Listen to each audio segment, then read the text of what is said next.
Hai, kali ini kita akan mengulas terkait persamaan diferensial. Jadi, teman-teman, sebelum teman-teman mengikuti mata kuliah persamaan diferensial ini, pastinya teman-teman telah memiliki materi atau mata kuliah prasyarat sebelumnya, yaitu pada kalkulus lanjut. Entah itu teman-teman sudah mendapatkan kalkulus diferensial, kemudian kalkulus integral, ataupun kalkulus multivariabel. Nah, kali ini mari kita sama-sama membahas terkait persamaan diferensial mulai dari definisi, solusi, beserta latihannya. Adapun untuk tujuan pembelajaran kali ini adalah mahasiswa mampu memahami pendahuluan persamaan diferensial meliputi definisi, istilah khusus, solusi umum persamaan diferensial, solusi khusus, dan latihan soal. Oke, jadi yang pertama akan kita bahas mengenai persamaan diferensial terkait pengertiannya. Jadi, apa sih sebenarnya persamaan diferensial itu? Persamaan diferensial adalah persamaan yang melibatkan variabel-variabel tak bebas dan derivatif-derivatifnya terhadap variabel-variabel bebas. Kemudian, persamaan diferensial ini sangat penting di dalam matematika untuk rekayasa, sebab banyak hukum dan hubungan fisik muncul secara matematis dalam bentuk persamaan diferensial. Nah, persamaan diferensial ini memiliki beberapa jenis, teman-teman.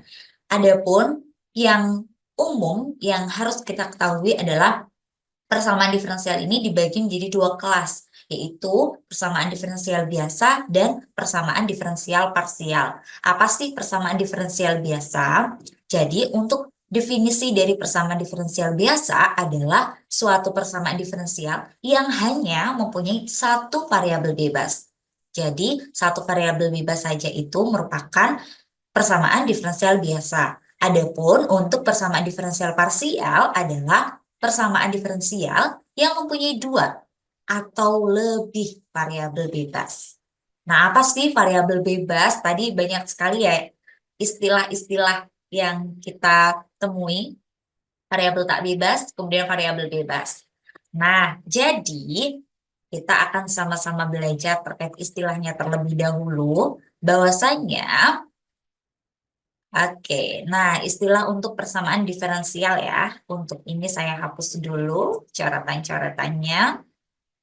Oke, nah persamaan diferensial ini kita wajib mengetahui beberapa istilah yang ada. Yang pertama adalah variabel tak bebas atau terikat. Adalah variabel yang nilainya itu bergantung pada nilai variabel bebas. Ini variabel ya, variabel bebas. Nah, huruf Y itu sering digunakan sebagai lambang variabel tak bebas atau terikat ya. Sedangkan huruf X dan T sering dipakai sebagai lambang variabel bebas. Kemudian, kita juga perlu tahu istilah orde atau tingkat persamaan diferensial. Itu merupakan turunan tertinggi dari suatu persamaan diferensial. Lalu, ada yang namanya derajat atau degree, pangkat tertinggi dari turunan tertinggi tadi, gitu. Terus kita juga perlu tahu terkait persamaan diferensial linier. Apa sih persamaan diferensial linier? Jadi, suatu persamaan diferensial dengan suku linier dalam Y dan turunannya. Suku linier itu apa? Suku linier adalah suku berderajat satu. Bukan perkalian, diingat bukan perkalian ya. Berderajat satu, bukan perkalian, dan bukan fungsi transenden. Fungsi transenden ini meliputi fungsi trigonometri, yang meliputi sinus, kosinus, dan lain sebagainya. Fungsi logaritma dan fungsi eksponensial. Seperti itu. Nah, kita lanjut ya. Lanjutkan terkait diskusi. Mari kita diskusikan. Ini variabel bebasnya apa, variabel terikatnya apa, ordernya berapa, kemudian degree-nya berapa gitu ya. Dan ini merupakan persamaan diferensial biasakah atau persamaan diferensial parsial gitu ya. Boleh ya, kita sama-sama diskusi di sini. Nah, yang pertama ini berapakah ordernya, berapakah derajatnya gitu ya. Variabel bebasnya apa, Variabel terikatnya apa? Nah, ordernya yang mana? Ordernya adalah yang bagian ini. 2. Derajatnya berapa? Turunan tertinggi kan, pangkat dari turunan tertinggi tadi. Ini berapa? 1. Terus variabel bebasnya yang mana? Yang ini, X. Variabel terikatnya yang mana? Yang Y. Nah, berarti kalau satu peubah bebas namanya adalah PDB. Seperti itu. Terus, kemudian, nah, untuk bentuk seperti ini bisa juga kita tulis seperti ini ya. X pangkat 2, Y aksen, aksen. Gini. Min 6X, Y aksen. Seperti itu. Jadi, ada beberapa alternatif untuk menuliskan sebuah persamaan diferensial. Nah, terus kalau ini, ordernya berapa? Orde ada berapa ya? Oh, 1. Derajatnya ada 1 juga. Variabel bebasnya kita bisa lihat yaitu X. Kemudian variabel terikatnya yaitu Y. Nah, ini otomatis ya, PDB. Nah, kalau ini ordenya ada 2. Derajatnya ada 1 ya kan? Karena ini pangkat tertinggi dari turunan tertinggi tadi. Kemudian variabel bebasnya adalah T gitu ya. Variabel terikatnya adalah Q gitu. Terus lanjut lagi. Ini nah ini termasuk apa tadi? PDB ya. Terus ini ordenya ada berapa nih orde 2 ya. Kemudian derajatnya 1. Kemudian variabel bebasnya yaitu X dan Y. Kemudian variabel terikatnya adalah V. Gini ya. Dan ini merupakan persamaan diferensial parsial karena ada 2 peubah bebas. Gitu. Terus ini termasuk orde berapa? Orde 1 ya. Derajatnya 1. Kemudian variabel bebasnya adalah X. Terikatnya adalah Y. Gitu. Nah, hal ini pun juga sama. Silahkan teman-teman bisa untuk mencoba kira-kira orde berapa. Kemudian derajatnya berapa.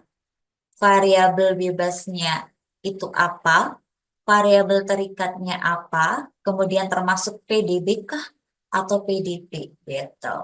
Nah, biasanya kalau sudah mengetahui seperti ini nih, berarti ini nanti namanya adalah PDB orde 2 gitu, PDB orde 2. Jadi seperti itu.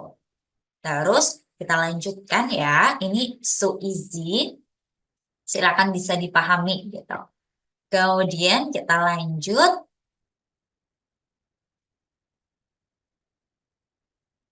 Oke. Nah, jadi setelah kita mengetahui beberapa istilah tadi, kita juga akan mengetahui terkait masalah nilai awal. Masalah nilai awal ini adalah syarat tambahan pada persamaan diferensial untuk satu nilai variabel bebas yang mempunyai satu atau lebih nilai syarat. Satu atau lebih nilai syarat itu disebut syarat awal. Nah, persamaan diferensial dengan syarat awal itu dikatakan sebagai suatu masalah nilai awal. Jadi, dikatakan sebagai suatu masalah nilai awal jika syarat yang diberikan pada persamaan diferensial itu lebih dari satu nilai variabel bebas. Disebut syarat batas. Dan merupakan persamaan diferensial dengan masalah nilai batas. Nah, masuknya gimana gitu ya? Gini. Jadi, kalau misalkan nih, ada satu nilai syarat yang sama gitu dari variabel bebas tersebut, maka itu disebut dengan syarat awal. Nah, kalau lebih dari satu nilai variabel bebasnya, maka itu disebut dengan syarat batas. Misal contoh kayak gini. Nah, ini dinamakan syarat awal ataukah syarat batas? Ayo teman-teman, bisa dijawab dalam hati ya. Nah, jadi ini bisa disebut dengan syarat awal. Kenapa kok bisa syarat awal? Karena X-nya di sini nilainya 1, sama gitu, yaitu X sama dengan 2. Sedangkan kalau di sini X sama dengan 1 dan X sama dengan 2, maka ini disebut dengan syarat batas. Ya, seperti itu saja. Gitu. Nah, kemudian kita lanjut lagi untuk solusi persamaan diferensial. Jadi, kita artikan terlebih dahulu bahasanya suatu fungsi dari variabel bebas, maka Y sama dengan GX. Nah, ini sudah masuk ke eksak ya, eksak tingkat, masih tarafnya tingkat easy gitu, tapi oke lah, nanti coba dilihat ya, apakah so easy. Mungkin ini kayak istilah-istilahnya aja yang terlalu wow, sulit kelihatannya, tapi sebenarnya mudah banget. Ini suatu fungsi dari variabel bebas, maka Y sama dengan GX yang memenuhi persamaan diferensial itu. Untuk memastikan bahwasannya si Y sama dengan GX itu solusi bagi persamaan diferensial yang diberikan, maka kita substitusikan Y sama dengan GX ke dalam persamaan yang diberikan.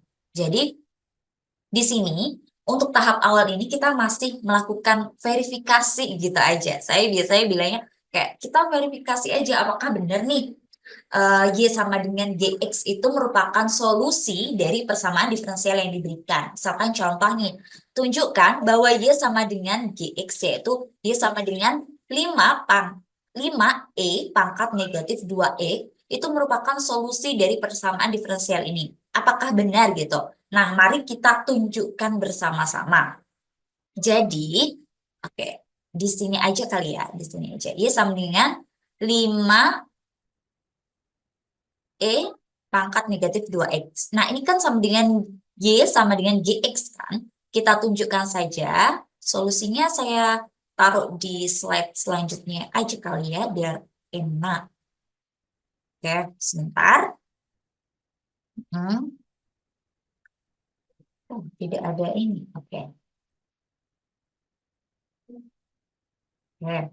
Tadi kan Y sama dengan 5E negatif 2X gitu ya. Bahwasanya ini merupakan solusi dari DY per DX ditambah 2Y sama dengan 0. Nah, apa yang kita lakukan? Yang kita lakukan adalah kita tunjukkan. Wah, ini terlalu merah banget ya. Kita, aku jadi putih aja. Oke, jadi putih. Kita tunjukkan. Kita tunjukkan bahwa Y sama dengan GX itu memenuhi persamaan diferensial yang diberikan. Nah, Y sama dengan GX, GX-nya kan 5E pangkat negatif 2X, ya kan? Maka Y aksennya berapa dari ini? Y aksennya, ayo. Pasti kalau teman-teman sudah memenuhi gitu ya, atau melampaui mata kuliah kalkulus gitu, pasti so easy.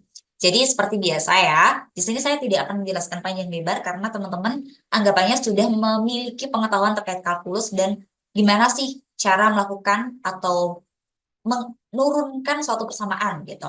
Jadi ini sama dengan negatif 10E pangkat negatif 2X ya. Nah, dari sini persamaan yang diberikan itu tadi, PD yang diberikan, itu kan DY per DX ditambah 2Y sama dengan 0. Nah, tadi kita harus melakukan apa? Kita harus melakukan substitusi gitu kan. Maka kita substitusikan Y beserta turunannya. Turunannya ke dalam PD yang diberikan ini. Maka DY per DX kan ini berarti negatif 10E pangkat negatif 2X ditambah 2Y. 2Y-nya kan ini. Berarti dikali 5E pangkat negatif 2X. Nah, sama dengan 0. Apakah ini sama dengan 0? Nah, iya, sama dengan 0. Maka terbukti. Ini ya, saya tulis di sini. Jadi, terbukti nih bahwa Y sama dengan 5E pangkat negatif 2X ini solusi dari persamaan diferensial dy per dx ditambah 2y sama dengan 0. Gitu. Nah, biasanya di beberapa buku itu mengatakan bahwasanya ini tuh benar atau kita menunjukkan suatu persamaan diferensial atau solusi dari persamaan diferensial diberikan itu benar atau terbukti ketika dia itu kembali ke identitas gitu. Nah, jadi seperti ini ya. Oke, mudah kan? Coba nanti teman-teman bisa mengerjakan ini. Saya berikan soal ya. Coba teman-teman tunjukkan bahwa Y sama dengan E pangkat negatif 2X A cos X ditambah B sin X merupakan solusi dari persamaan diferensial D dx ditambah 4 dy per dx ditambah 5y sama dengan 0. Coba buktikan ya, tunjukkan nih apakah y sama dengan gx ini solusi dari persamaan diferensial yang diberi. Oke, oke, kita lanjut lagi nih. Lanjut. Nah, jadi ketika kita sudah tahu nih bagaimana sih menunjukkan apakah solusi tersebut merupakan atau persamaan tersebut merupakan solusi dari persamaan diferensial yang diberikan, maka teman-teman juga perlu tahu nih bahwasanya solusi persamaan diferensial itu ada solusi umum dan solusi khusus gitu. Apa sih solusi umum gitu ya? Solusi umum di sini adalah solusi dengan konstanta sebarang sebanyak orde yang dimiliki oleh persamaan itu. Solusi umum ini diperoleh antara lain dengan pengintegralan sebanyak ordenya. Misalnya ya contoh, saya tulis di sini. Misal, dy per dx sama dengan 5, ini mempunyai solusi umum. Solusi umum, yaitu apa? Y sama dengan 25x plus C. Oh, ini 5 ya berarti. Sorry. 5x plus C. Atau misal ini contoh 1, contoh 2, dy per dx ditambah 5y sama dengan 0. Ini punya solusi umum yaitu y sama dengan c e pangkat negatif 5x. Gitu. Nah, kalau solusi khusus gimana? Solusi khusus ini adalah solusi umum dengan konstanta sebarang. Konstanta ya ini, konstanta sebarang yang telah diganti dengan angka real tertentu. Nah, solusi khusus dapat diperoleh antara lain dengan syarat batas yang diberikan. Biasanya disimbolkan dengan Y buka kurung 0 yang artinya adalah Y ketika X sama dengan 0. Contohnya gimana? Contoh, saya contohkan ya di sini. dy per dx ditambah 5y sama dengan 0. Terus y0 di sini tuh 10. Nah, ini kan sama kayak yang tadi ya, yang sudah kita coba buktikan. Bahasanya ini punya solusi umum yaitu y X sama dengan CE negatif 5X. Nah, nanti ini silakan bisa dibuktikan sendiri gitu ya. Kalau misalkan belum tahu apakah ini tuh benar atau enggak nih solusi ini terhadap persamaan diferensial yang telah diberikan gitu. Ini jadi solusi umumnya ini. Nah, maka kita bisa mencari solusi khususnya, yaitu kan ini Y ketika X sama dengan 0 sama dengan 10. Berarti Y 0 sama dengan CE negatif 5X nih. Ini kan 10. CE negatif 5X. X-nya kita substitusi jadi berapa? X-nya kita substitusi jadi 0 gitu kan. Kita substitusi di sini. Jadi 0. Maka ini E pangkat 0 kan, berarti 1, 10, berarti C-nya sama dengan berapa? 10. Nah, kalau C sama dengan 10, jadi solusi khusus dari persamaan tersebut adalah Y, X sama dengan 10. C-nya kita substitusikan jadi 10, Pak. E pangkat negatif 5. Seperti itu. Mudah ya, masih mudah, masih terbilang mudah kok. Oke, kita Lanjutkan, mari berlatih. Jadi di sini saya akan memberikan beberapa soal gitu ya. Silakan tadi beberapa soal yang ada di awal bisa dikerjakan juga nih untuk tingkat pemahaman yang lebih tinggi gitu. Nah, mari kita berlatih. Di sini saya akan memberikan soal, sebutkan orde, derajat, apakah PD linier atau tidak linier gitu ya. Pertama, dy per dx ditambah 2y sama dengan x. Yang kedua, kuadrat dx dikurangi 3 dy per dx tambah 6y sama dengan 3x ini. Terus nomor 3, d kuadrat tambah 3 dikurangi dy per dx plus 6y sama dengan 0.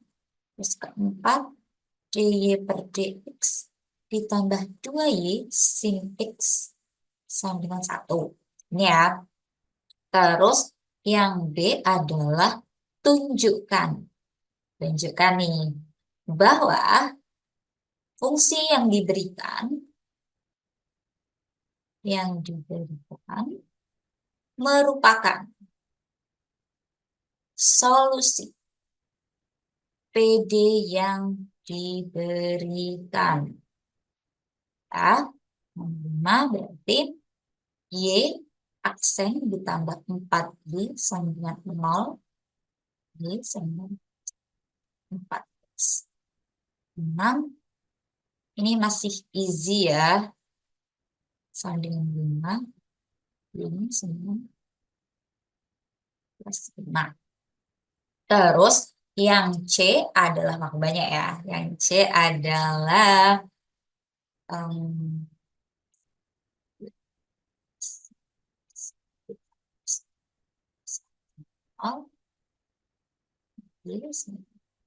cos 3x tambah D sin 3x. D sin 3x ini. Terus Y tak sama dengan lalu itu sama dengan 2. Y ketika I per 2 itu sama dengan 3. Jadi di sini yang C ini adalah tunjukkan bahwa fungsi yang diberikan itu merupakan solusi bagi persamaan diferensial diberikan. Selanjutnya, tentukan solusi khusus dengan syarat yang diberikan ini. Seperti itu. Jadi silakan bisa dikerjakan. Oke, mungkin itu untuk beberapa hal pertama yang ada di sesi pertama ini. Kita membahas terkait persamaan diferensial awal-awal gitu ya, masih terbilang mudah. Semoga bisa memahami.